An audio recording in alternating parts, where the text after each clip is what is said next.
Happy Tuesday. I am so glad that you're here. Last week we talked about why I love reading the Bible, and today I want to offer encouragement about why I love taking communion. Now, before I jump into the reasons why I personally love communion, I want to give just a little bit of a background of communion in case you're not familiar with it. Different denominations practice it different ways, and we'll touch on that in a second. But first I want to talk about the origin of communion and the actual ritual of taking communion, or the ceremony of taking communion. So communion officially started back in the Old Testament when Moses, if you remember, Moses is the one that God used to free the Israelites from Egyptian slavery. And there were a series of different plagues, 10 in all. And then the very last plague was that the firstborn of all households would die unless they had the sacrificial blood on their doorpost. So down the one side, across, and then down the other side, they had to smear that with the sacrificial lamb's blood, and then the angel of death would pass by that house. So they had a whole ceremony, a whole ritual of this Passover with the Passover lamb, and God gave them very specific directions and very specific instructions of what they needed to do, how they needed to do it, how they needed to kill the animal, how they needed to prepare the animal, what parts of the animal they could eat, what they couldn't eat, how they were supposed to eat it. They were supposed to eat it with their shoes on so that they could flee quickly, because as soon as the angel of death came and he killed the firstborn in all the households in Egypt and in Israel, whoever did not put the blood on the doorpost, then Pharaoh was going to let them go quickly, so they had to leave quickly. It was a whole thing. It's something that I highly recommend that you go read, and it's in the Old Testament. Then we have the Last Supper with Jesus and his disciples up in the room. And this is where the first official communion took place. This is where Jesus took the bread, he broke it and said, "This is my body for which I've broken for you. Eat this in remembrance of me. This is my," and then he took the wine and he said, "This symbolizes my blood that was poured out for you. Take, drink in remembrance of me." I'll go through the actual Bible verses in a minute, but that's just kind of the basis behind it. So there are lots of different ways that different denominations will celebrate communion. When I was growing up, I grew up in a Baptist background, and we would take communion 3 to 4 times a year at most. We did it on special occasions. We did it on special days, and it was very reverent. It was because we only did it 3 or 4 times a year, it was incredibly special. And so it was like, oh, this is Communion Sunday. We need to take notice type of a thing. Well, then I moved over to a non-denominational church, and that's where we attend, and we call our church home now. And we take communion every month. And at first I didn't like that, because I thought, oh, it's not as special as when you take it 3 to 4 times a year. But the more I started to do it, the more I really started to love that approach. One of the reasons is this: there are 2 guidelines that people should follow across the board, across denominations. I heard this in the Baptist background. I heard this in the non-denominational. I did not get raised Catholic, so I'm not sure what the Catholic Church rules are or guidelines are, if they follow the same guidelines or if they have different guidelines. And I do believe that they take communion every week, but don't quote me because I'm not positive. So if you'd leave a comment below to correct me or say, yeah, Sherry, you got it right, that would be great. But there are 2 guidelines that you're supposed to follow in order to take communion correctly. So the first one is that you're a believer, that you are a son or a daughter of God, that you have surrendered your life to Jesus Christ, that you believe that he died on the cross, which the bread is symbol of his body being broken on the cross, and the blood is the symbol of his blood being poured out on the cross. So you believe that, you've surrendered your life, and you are his child. So that's the first guideline. And then the second guideline is, it says that if you have any grievance, if you have any unforgiveness, hatred, bitterness, anger inside of you towards somebody else, it says right here that prior to participating in communion, believers are encouraged to engage in self-examination, confess sins, and approach the sacrament or approach communion itself with a repentant heart, as Paul talks about in 1 Corinthians 11:28 and 29. Everyone ought to examine themselves before they eat of the bread and drink of the cup. For those who eat and drink without discerning the body of Christ eat and drink judgment on themselves. So you're supposed to examine yourself, ask for forgiveness, tell God, say, I'm really sorry. I've been holding a grudge against somebody. I choose forgiveness. I might not feel it right now, but I am choosing to forgive them. I am choosing, and I am believing that the actions and the feelings will follow later, but I am choosing to forgive so-and-so. I am choosing to come before you today with no bitterness, nothing harbored in my self. So then the bread is symbolized of the body, like I said before. There are lots of Bible verses that talk about this. So let's see. When Jesus was in the Last Supper, when he was in the room with his disciples, he says in Matthew 26 through 28, now as they were eating, Jesus took bread and after blessing it, broke it and gave it to the disciples and said, take, eat, this is my body. And he took a cup, and when he had given thanks, he gave it to them, saying, drink of it, all of you, for this is my blood of the covenant, which is poured out for many for the forgiveness of sins. Now, going back to the Old Testament and the story with Moses and the people, the death angel and the killing of the firstborn, and then fleeing Egypt and being rescued by God, that whole ceremony, he's talking here about the covenant. God gave a covenant to his people way back in the Old Testament. He did that with Abraham way back before Moses with Abraham. And I would highly, highly recommend you just Google it or look it up and say God's covenant with his people, and then read that. It is absolutely beautiful. Like, God's love for his people is shown so clearly and so deeply that, and just ask the Holy Spirit to help you really understand what he wants you to learn from that. But anyway, this is just part of why I love reading the Bible, because it's so personal, and it's a love story. The whole Bible is a love story. And the fact that God made that covenant with his people, and God does not break covenants, is just incredible. So anyway, that's a side note, but that's just something that I absolutely love. So there's all different verses in the New Testament about communion. So in 1 Corinthians 10:16, the cup of blessing that we bless, is it not a participation in the blood of Christ? The bread that we break, is it not a participation in the body of Christ? So it goes on and on and on and on. So there's lots and lots of different verses. So communion in and of itself is a ceremony. It's a ritual, but I hate to use the word ritual because that makes it sound like it's just something that's rote and something that we just go through the motions. And it can become that. And that's the thing that I just want to share with you today, that one of the reasons why I love taking communion. So I used to, when I was growing up, I would only take communion 3 or 4 times a year. And then when I moved to the non-denominational church and that became our church home, then we started taking it once a month. Well, then in that church, we've been encouraged to take it at home if and when we want to. So there are different times throughout my life, different seasons in my life, that I will take communion at home. Well, one of them was this last summer. So I I was excuse me. I was having some health problems, and I knew that I started praying about them, and so I started asking God to heal me, and I started asking God if there was a part that I needed to play and what he wanted me to do. And so God told me that he wanted me to take communion every single day until I had the first test, the biopsy. This was in the end of July. And I was like, oh, okay. And I figured I would have the biopsy in a couple of weeks. So I would be taking communion every day for a couple of weeks. So I asked my husband, he was going out. I wasn't going out that day. And I said, hey, would you do me a favor and go pick me up some grape juice?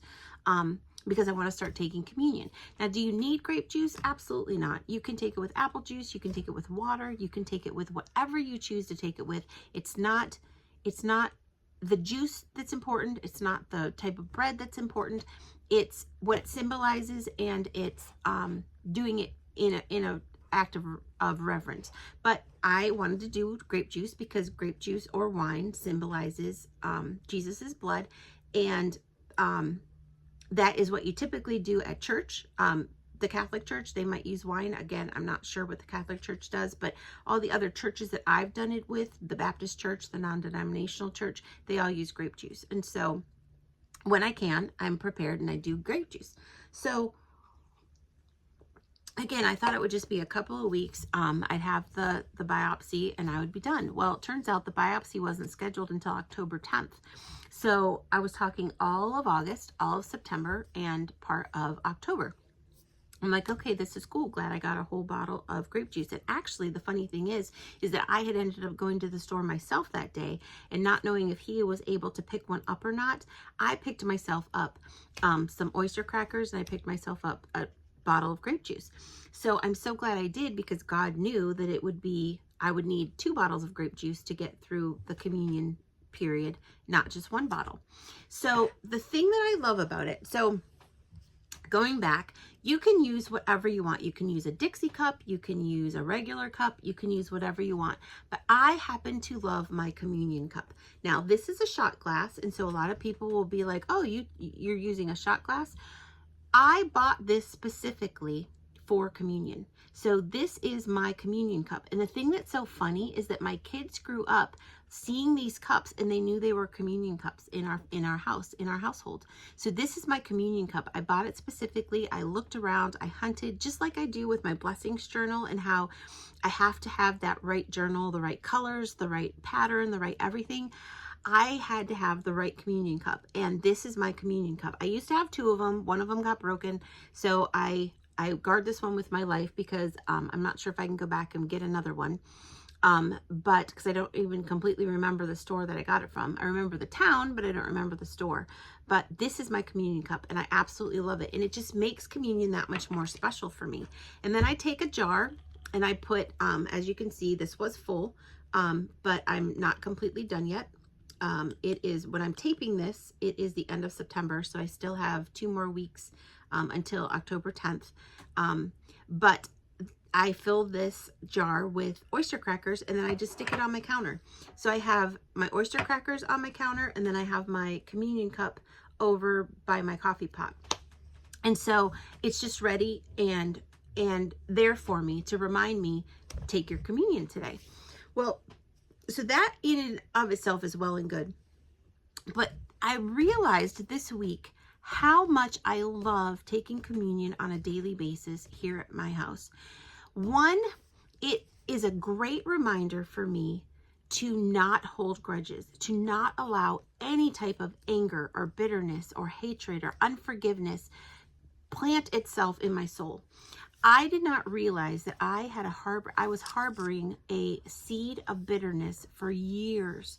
I thought that I had forgiven. I thought that I had been healed. I thought that I was where I needed to be, and that I was in a good place spiritually. And God showed me in 2024 that I was holding a load of bitterness in my heart towards certain people.